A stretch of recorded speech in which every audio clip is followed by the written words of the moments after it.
Hello dear students, welcome back to MS Chauhan video solution series. In today's video we are going to discuss level 2 question 7 to 9. Let's start by question number 7. तो question 7 में हमने को क्या दिया गया, यहाँ पे 3 column है, column first, column second and column third. इनको मैच करना है अपने को. तो फर्स्ट कॉलम को अपन कंसिडर करके चलते हैं. फर्स्ट कॉलम में हमारे पास जो कंपाउंड दिए गए इसको अपन क्या बोलते हैं, साइक्लोब्यूटाडाइईन. साइक्लोब्यूटाडाइईन में हमारे पास रेजोनेंस में दोनों पाई बॉन्ड्स है. That means delocalised electron pair कितने हो जाएंगे, यहाँ पर 4 पाई इलेक्ट्रॉन हो जाएंगे. और हमारे पास सारे के सारे सेंटर का sp2 हाइब्रिडाइज्ड है. इस वजह से ये क्या हो जाएगा, प्लेनर मॉलिक्यूल भी हो जाएगा. और 4n+2 4n pi electron system को ये फॉलो कर रहा है. दैट मीन्स ये कंपाउंड क्या हो जाएगा, ये हो जाएगा एंटी एरोमेटिक. और नेट चार्ज इस पे क्या है, 0 है. 0 होने की वजह से ये डायपोल मोमेंट भी इस पे 0 होगा, 0 डायपोल. ठीक. एंटी एरोमेटिक होने के साथ ही अपने पास यहाँ पर क्या दिया हुआ है, readily reacts with active metal. तो अपने पास जो एंटी एरोमेटिक कंपाउंड्स होते हैं वो इजीली रिएक्ट कर जाते हैं किससे, एक्टिव मेटल के साथ. एक्टिव मेटल के साथ किस तरह से रिएक्शन करते हैं कि ये जो पाई बॉन्ड है ये ब्रेक हो जाए. ब्रेक होके क्या बना लेगा, अपने पास फ्री रेडिकल्स का फॉर्मेशन कर लेगा इस तरह से. और हमारे पास जो एक्टिव मेटल है, एक्टिव मेटल अपने पास इलेक्ट्रॉन रिलीज कर लेता है आराम से. और यहाँ पे 2 इलेक्ट्रॉन रिलीज होगा. ये 2 इलेक्ट्रॉन क्या करेंगे, एक एक इलेक्ट्रॉन यहाँ पर दे देंगे, जिससे कंपाउंड क्या बन जाएगा, इससे ये कंपाउंड अपने पास में इस तरह से बन जाएगा जो ये कंपाउंड एरोमेटिक हो जाएगा. यहाँ पर 6 पाई इलेक्ट्रॉन सिस्टम है. तो स्टेबिलिटी इंक्रीज करने के लिए सोडियम मेटल के साथ एंटी एरोमेटिक कंपाउंड रिएक्शन कर लेता है. इसी तरह से ये एंटी एरोमेटिक कंपाउंड डायमराइजेशन भी कर लेता है. डायमराइजेशन किस तरह से कि हमारे पास यहाँ पर 2 इस तरह से कंपाउंड है जो ये फ्री रेडिकल का फॉर्म किया है और इनके बीच में कम्बिनेशन रिएक्शन हो जाए. अब कम्बिनेशन रिएक्शन होने से हमारे पास जो कंपाउंड बनेगा वो कंपाउंड अपने पास कैसा बनेगा, वो कंपाउंड अपने पास कुछ इस तरह से बनेगा जो कि एक नॉन एरोमेटिक कंपाउंड होगा. तो नॉन एरोमेटिक कंपाउंड की स्टेबिलिटी एरोमेटिक कंपाउंड से ज़्यादा होती है, इसलिए नॉन एरोमेटिक कंपाउंड भी ये बनना चाहता है. इसलिए हमारे पास यहाँ पर ए ऑप्शन में एक्टिव मेटल के साथ रिएक्शन भी हो रही है, डायमराइजेशन भी हो रहा है और 4n पाई इलेक्ट्रॉन सिस्टम को ये फॉलो कर रहा है, यानी SB.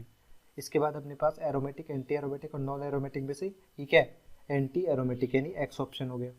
फिर अपने पास डायपोल मोमेंट, तो यहाँ पर कोई भी नेट चार्ज 0 था इसलिए डायपोल मोमेंट यहाँ पर 0 होगा, इसलिए Z ऑप्शन नहीं होगा. ठीक है. नेक्स्ट है बी ऑप्शन. बी ऑप्शन में अपने को क्या दिया हुआ है, बी ऑप्शन में अपने को साइक्लो ऑक्टा टेट्राइन दिया हुआ है. अब साइक्लो ऑक्टा टेट्राइन में भी हमारे पास ये इजीली सोडियम मेटल या एक्टिव मेटल के साथ रिएक्शन कर सकता है. तो सोडियम मेटल के साथ ये किस तरह से रिएक्शन करेगा हमारे पास, जब आप इलेक्ट्रॉन पेयर को इस तरह से डिवाइड कर देंगे जैसे कि अपने साइक्लोब्यूटाडाइन के केस में क्या था, और एक एक इलेक्ट्रॉन यहाँ पर दोनों कार्बन्स को मिल जाएंगे और हमारे पास कंपाउंड क्या बन जाएगा, कंपाउंड हमारे पास ये एक एरोमेटिक बन जाएगा. इस तरह से बनाएंगे आप, तो ये नेगेटिव, यहाँ पे नेगेटिव, तो यहाँ पे 10 पाई इलेक्ट्रॉन सिस्टम हो जाएंगे जो कि एरोमेटिक के 4n+2 पाई इलेक्ट्रॉन रूल को फॉलो करता है. बट यहाँ पर एक्चुअली है कितने, 8 पाई इलेक्ट्रॉन सिस्टम है.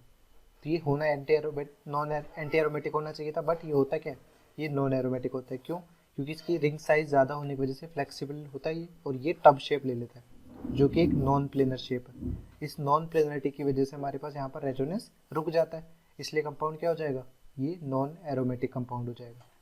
ठीक है, नॉन एरोमेटिक. और ये एक्टिव मेटल के साथ में रिएक्शन कर सकता है, पर डायमराइजेशन यहाँ पर नहीं होगा. तो बी ऑप्शन में अपन देखें तो एक्टिव मेटल के साथ रिएक्शन करके एरोमेटिक कंपाउंड का फॉर्मेशन कर रहा है. ठीक है, तो ये ऑप्शन अपने पास कौन सा हो जाएगा, पी ऑप्शन करेक्ट हो जाएगा. 4n पाई इलेक्ट्रॉन सिस्टम है, यानी एस ऑप्शन हो जाएगा. कंपाउंड क्या है, ये नॉन एरोमेटिक है, नॉन एरोमेटिक यानी वाई.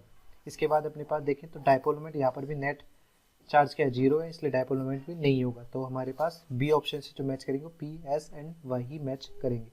ठीक है. ठीक है, तो यहाँ पर हमारे पास ये वाई लिखा हुआ था, उसको करेक्ट लीजिए, एक्स होगा. फिर सी ऑप्शन को देखते हैं. सी ऑप्शन में हमारे पास यहाँ पर क्या दिया हुआ है, ये कंपाउंड कुछ इस तरह से कंपाउंड दिया हुआ है.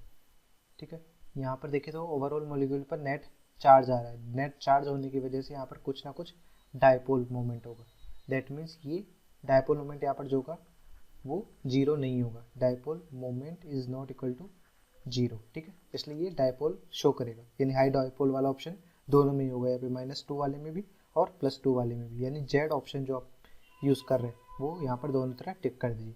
अब इन कंपाउंड्स के बारे में देखें तो यहाँ पर कितने रेजोनेंस डीलोकलाइज इलेक्ट्रॉन है, 6 पाई इलेक्ट्रॉन सिस्टम है. That means 4n+2 pi electron rule को फॉलो कर रहा है.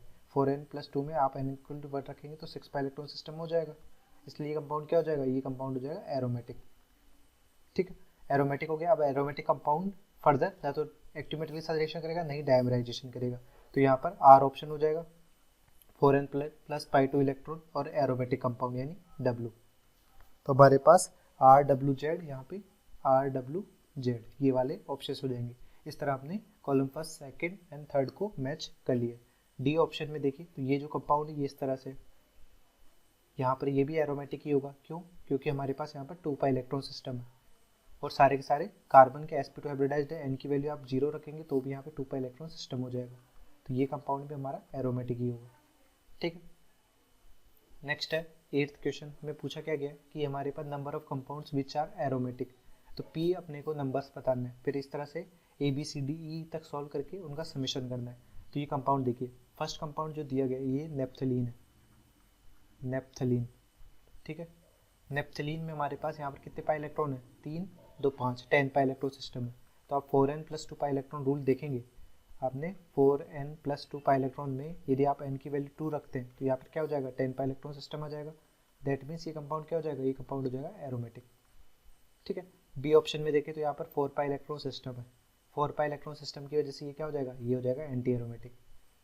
नेक्स्ट अपने पास ये बेंजीन टाइप का स्ट्रक्चर, यहाँ पर सिर्फ ये पाई बॉन्ड रेजोनेंस में पार्टिसिपेट करेंगे, इनके लोन पेयर्स नहीं करेंगे जो sp2 हाइब्रिडाइज्ड ऑर्बिटल में होंगे। तो यहाँ पर 6 पाई इलेक्ट्रॉन सिस्टम है, यानी ये कंपाउंड क्या हो जाएगा? ये भी एरोमेटिक हो जाएगा। नेक्स्ट हमारे पास ये कंपाउंड ये भी एंटी एरोमेटिक हो जाएगा, जैसे कि 4 पाई इलेक्ट्रॉन सिस्टम में हो रहा है। यहाँ पर हमारे पास 2 पाई इलेक्ट्रॉन सिस्टम है, 2 पाई इलेक्ट्रॉन सिस्टम की वजह से ये कंपाउंड क्या हो जाएगा? एरोमेटिक हो जाएगा। अब हमारे पास साइक्लोऑक्टेट्राईन है, साइक्लोऑक्टेट्राईन होने में कितने पाई इलेक्ट्रॉन है? 8 पाई इलेक्ट्रॉन सिस्टम है, बट ये फ्लेक्सिबल होता है, यानी ये टब शेप अटेंड कर लेता है। टब शेप अटेंड करने की वजह से नॉन प्लेनर हो जाता है। नॉन प्लेनर जैसे ही होगा तो किस में कन्वर्ट हो जाएगा? नॉन एरोमेटिक कंपाउंड में कन्वर्ट हो जाएगा। ठीक है, तो यहाँ पर ये नॉन एरोमेटिक हो गया। नेक्स्ट अपने पास है C8H8 2-। तो इसका स्ट्रक्चर यदि आप देखें तो ये कुछ इस तरह से स्ट्रक्चर होता है। अपने पास जो 8 मेंबर्ड रिंग होती है उसमें इस तरह से नेगेटिव, यहाँ पर नेगेटिव। तो यहाँ पर आप काउंट करेंगे तो 10 पाई इलेक्ट्रॉन सिस्टम आ जाएगा, जो कि 4n plus 2 pi electron rule को फॉलो करता है। दैट मीन्स ये कंपाउंड भी एरोमेटिक हो जाएगा। C3H3+ कैसा होता है कैटायन? ये हमारे पास कुछ इस तरह का कंपाउंड होगा। तो यहाँ पर भी 2 पाई इलेक्ट्रॉन सिस्टम है, इसलिए ये कंपाउंड भी एरोमेटिक होगा। नेक्स्ट अपने पास ये जो पॉजिटिव है ये यहाँ पे है। सिमिलरली जैसे कि अपन ने प्रीवियसली किया, तो इस रिंग की वजह से ये कंपाउंड क्या हो जाएगा? एरोमेटिक हो जाएगा, क्योंकि यहाँ पे 2 पाई इलेक्ट्रॉन सिस्टम है। नेक्स्ट अपने पास ये कार्बन देखिए, तो ये sp3 हाइब्रिडाइज्ड है, जो कि ब्रेक कर देंगे रेजोनेंस को। तो ये कंपाउंड ऑलरेडी नॉन एरोमेटिक हो जाएगा, कि कंटिन्यूस रेजोनेंस ही नहीं है तो कंडीशन फुलफिल कहाँ होगी? ये हमारा क्या है? पिरिडीन है, इसको आप बोलते हैं पिरिडीन। पिरिडीन का स्ट्रक्चर किस तरह से होता है? हमारे पास इस तरह से स्ट्रक्चर होता है इसका। यदि आप पाई बॉन्ड्स को भी शो करें तो यहाँ पर पाई सिंगल पाई सिंगल पाई 6 पाई इलेक्ट्रॉन सिस्टम है, इसकी वजह से क्या हो जाएगा? एरोमेटिक हो जाएगा। नेक्स्ट अपने पास ये कंपाउंड है, इसमें 4 पाई इलेक्ट्रॉन सिस्टम है, 4 पाई इलेक्ट्रॉन सिस्टम होने की वजह से ये एंटी एरोमेटिक हो जाएगा। तो अपने को काउंट करने थे एरोमेटिक कंपाउंड। तो एरोमेटिक कंपाउंड P की वैल्यू जो होगी, यहाँ पे P में आप काउंट करिए कौन कौन से हैं। ए है अपने पास, उसके बाद C है, फिर इसके बाद E है, E के बाद अपने पास G है, के बाद H, I के बाद K। ये हमारे क्या है? एरोमेटिक कंपाउंड है। देन एंटी एरोमेटिक कंपाउंड यानी Q को मैच करना है। एंटी एरोमेटिक कंपाउंड अपने पास है B, ये एंटी एरोमेटिक कंपाउंड B, उसके बाद में D, B के बाद D, फिर अपने पास एंटी एरोमेटिक कंपाउंड कौन से में दिया हुआ है? L में, तो यहाँ पे L हो गया। फिर अपने पास R अपन देखते हैं, तो R में अपने को नॉन एरोमेटिक कंपाउंड पता करना है। नॉन एरोमेटिक कंपाउंड F में हो रहा है अपने पास, इसके बाद नॉन एरोमेटिक कंपाउंड अपने पास J में हो रहा है। ठीक है, इसके बाद क्या दिया हुआ है? S की वैल्यू दी गई है कि number of compound which readily undergoes dimerisation at room temperature. तो रूम टेम्परेचर पर एक्टिव मेटल के साथ रिएक्शन और डाइमराइजेशन दोनों ही एंटी एरोमेटिक कंपाउंड्स के केस में होगी। तो अपने पास एक्टिव मेटल्स के देखिए, आपके एक्टिव मेटल के साथ कौन कौन से कंपाउंड रिएक्ट करेंगे। तो हमारे पास यहाँ पर आप देखिए, ये जो B है एंटी एरोमेटिक कंपाउंड है, BDL। इसमें हमारे पास कौन कौन B जो है कंपाउंड, ये इस तरह से एक्टिव मेटल के साथ रिएक्शन कर देगा कि हमारे पास ये इलेक्ट्रॉन इधर गया, एक इलेक्ट्रॉन इधर गया। 2 मोल जैसे सोडियम के लिए आपने ये क्या इजीली इलेक्ट्रॉन पेयर डोनेट कर देता है, और दोनों इलेक्ट्रॉन एक एक करके, एक यहाँ पे चला गया, एक यहाँ पर चला गया, और क्या बन जाएगा? कंपाउंड। अपने पास कंपाउंड कुछ इस तरह से बन जाएगा, जो कि एक एरोमेटिक कंपाउंड है। इसलिए ये इजीली अपने पास किस में चला जाता है? एक्टिव मेटल के साथ रिएक्शन कर लेता है। इसी तरह से डाइमराइजेशन भी इजीली कर लेगा, कि यहाँ पे पाई बॉन्ड इजीली ब्रेक हो और क्या बना लेगा? ये यहाँ पर फ्री रेडिकल बना लिया और 2 मॉलिक्यूल इसके ऐसे मिलके डाइमर का फॉर्मेशन कर लेंगे, यहाँ पर ऐसे, यहाँ पर ऐसे। तो ये बन क्या जाएगा कंपाउंड, ये कंपाउंड कुछ इस तरह से अपने पास बन जाएगा, जो कि एक नॉन एरोमेटिक कंपाउंड है। नॉन एरोमेटिक कंपाउंड की भी स्टेबिलिटी अपने पास एंटी एरोमेटिक से ज़्यादा होती है। तो हमारे पास ये जो कंपाउंड है ये डाइमराइजेशन भी शो कर रहा है और एक्टिव मेटल के साथ रिएक्शन भी शो कर रहा है। तो हमारे पास टी ऑप्शन में देखिए, टी ऑप्शन में हमारे पास बी भी आएगा, बी के साथ डी आएगा, यहाँ पर बी और डी, यहाँ पर भी अपने पास बी और डी। इसके बाद अपने पास एक्टिव मेटल के साथ रिएक्शन देखें तो यहाँ पर ये जो कंपाउंड है ये कंपाउंड भी एक्टिव मेटल के साथ रिएक्शन शो कर सकता है। कैसे कि एफ में हमारे पास देखें, एक्टिव मेटल के साथ रिएक्शन कराने के लिए क्या करना है, आपको पाई बॉन्ड ब्रेक करना है इक्वली। तो ये पाई बॉन्ड एक तरीके से ब्रेक किया आपने और उसमें 2 इलेक्ट्रॉन अपने पास जो कहाँ से मिलेंगे, सोडियम के डिसोसिएशन से, उनको आप एक एक करके डिसोसिएट यहाँ पर कर दीजिए। ठीक है, तो बन क्या जाएगा, यहाँ पर भी कंपाउंड एक एरोमेटिक ही बन जाएगा। दैट मीन्स ये भी क्या कर सकता है, एक्टिव मेटल के साथ रिएक्शन कर सकता है, पर यहाँ पर डाइमराइजेशन पॉसिबल नहीं है कि डाइमर का फॉर्मेशन नहीं करता, रिंग साइज बहुत ज़्यादा बड़ी होने की वजह से। तो यहाँ पर क्या हो जाएगा, इसमें एफ भी हो जाएगा, बी डी एफ।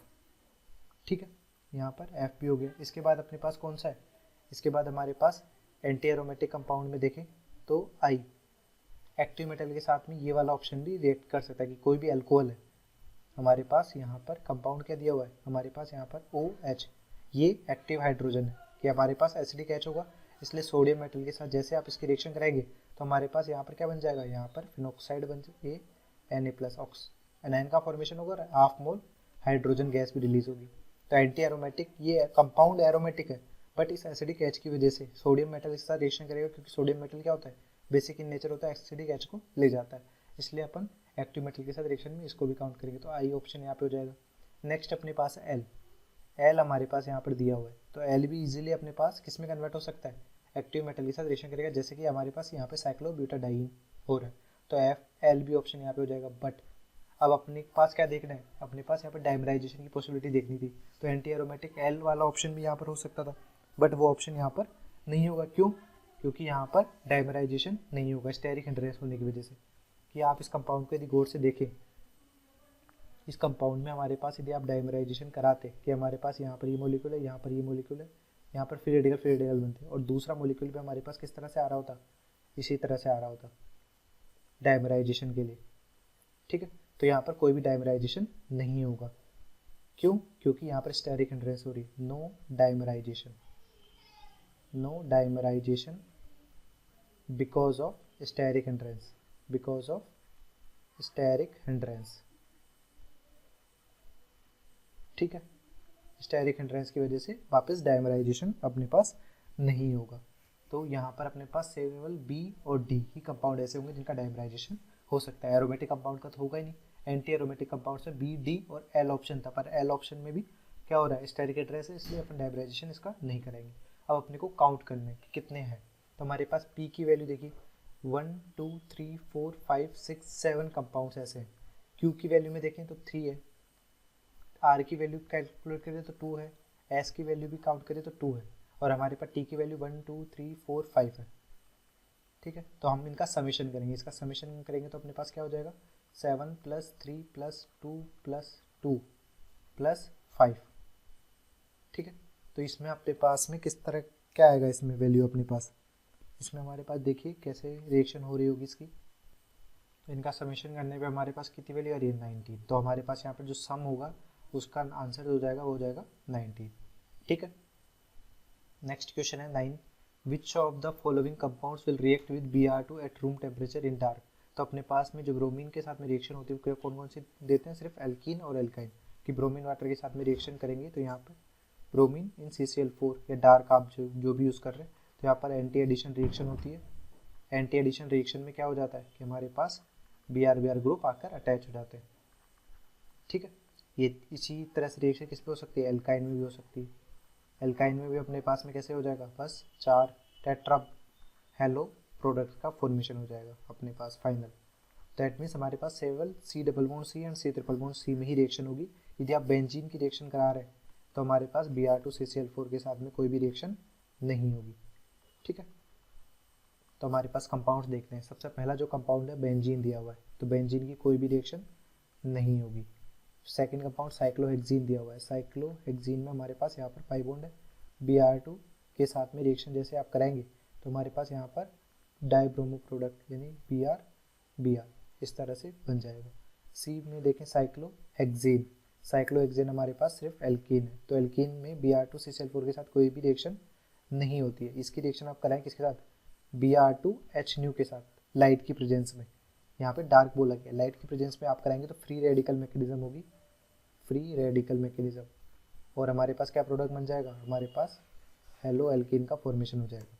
ठीक है, डी ऑप्शन में देखें, डी ऑप्शन में हमारे पास प्रोपेनोइक एसिड है हमारे पास, यानी CH3CH2 C double bond OH है। यहाँ पर कहीं पर भी C double bond C bond नहीं है, इसलिए इसकी Br2 CCl4 के साथ रिएक्शन कराएंगे तो कोई भी रिएक्शन नहीं होगी। ठीक है, ई में देखें तो यहाँ पर ये फिनॉल है, जैसे बेंजीन था वैसे ये है, तो यहाँ पर भी कोई भी रिएक्शन नहीं होगी।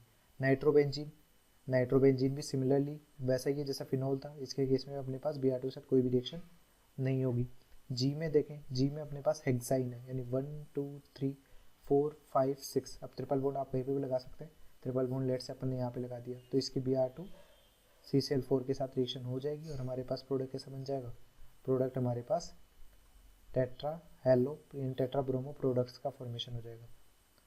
ठीक है, इसी तरह से आप F को देखें, H अपने पास है 2,2 डाइक्लोरोप्रोपिन, 2,2 डाइक्लोरोप्रोपिन यानी ये यहाँ पर तो यहाँ पर एल्केन है, कोई भी डबल बॉन्ड या अनसैचुरेशन प्रेजेंट नहीं है, तो यहाँ पर भी Br2 के साथ में रिएक्शन नहीं होगी। तो Br2 के साथ में रिएक्शन जो हो रही है वो केवल साइक्लोहेक्सीन में हो रही है, इसके बाद में अपने पास कहाँ हो रही है, यहाँ पर हेक्साइन में हो रही है, और कौन से ऑप्शन में हो सकते हैं, यहाँ पर बेंजीन में नहीं हो रही, BEG।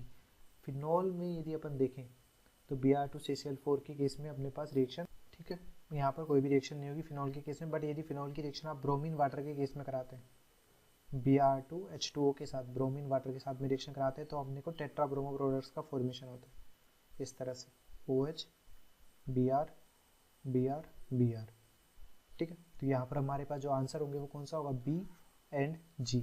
तो यहाँ पर दो कंपाउंड ऐसे हैं जो ब्रोमीन के साथ रूम टेम्परेचर में वो भी डार्क में रिएक्शन कर रहे हैं, यानी B एंड G 2 कंपाउंड्स है। ठीक है, thanks for watching, hopefully this video solution series helped you out to clear your doubts. Give this video a thumbs up if it is useful for you. If you are new to this channel, make sure to click the subscribe button and bell notification icon so you don't miss latest videos from our video solution series and education related stuff from GM Academy.